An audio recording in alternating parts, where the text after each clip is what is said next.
Hey art teacher besties, it's me Keisha Morales and I'm an elementary art teacher here in Texas. Hello everyone, my name is Brittany and I am a middle school art teacher in Minnesota. I'm Renee Green and I'm an elementary and intermediate art teacher in South Central Pennsylvania. It's finally hot glue gun week. We love it. We're using a lot of hot glue guns. I set up this whole counter over here with different hot glue stations. The kids know that I'm not playing around and we will create these big elaborate things, but you're gonna learn how to use my tools correctly.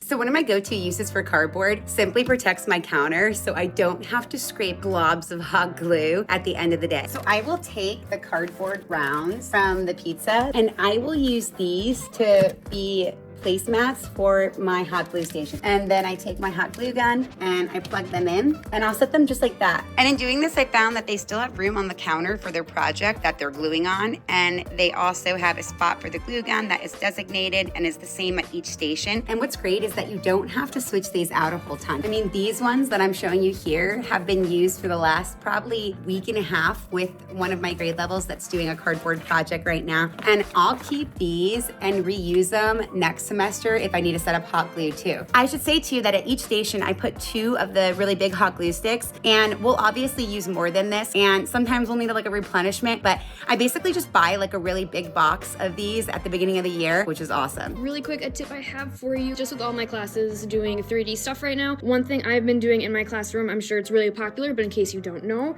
using gardening gloves with the hot glue gun so kids don't burn their fingers. It is very common, it happens a lot. I actually just stopped at the dollar store yesterday and I got a couple pairs more, so like I said, a lot of kids are using hot glue guns, so this ensures that they don't burn their fingers. Less screaming, and something to pick up if you don't have it in your classroom. I have the sticks for the glue guns on the table and they grab one as they run out. I used to have them at the stations, but when they will lay down their hot glue guns, most of the time they were putting it on top of the sticks. Here is my big station where we have an extension cord that has a multi-purpose outlet plug. It's got like 8 sources on there. Okay, we have one hot glue gun station by the door, and because it's so close to an exit, we have the hot glue guns on top of the little ledge so that people can still walk by if we need to. We have another station over here, and this black one is the one that I'm actually going to be using as my example. I just have it ready to go. I will have the kids circle around and I'm showing them how to use the hot glue gun. I'm also informing the students that, hey, I only have so many hot glue guns, so being mindful of others using the tools and cleaning up after each other and being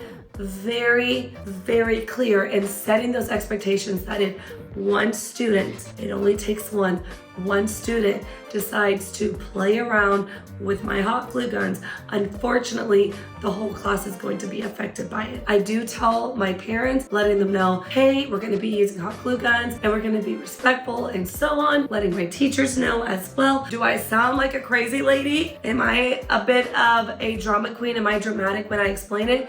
Absolutely. Thanks so much for watching. Make sure you like and subscribe to the Art of Education University So you don't miss an episode just like these. so stay tuned.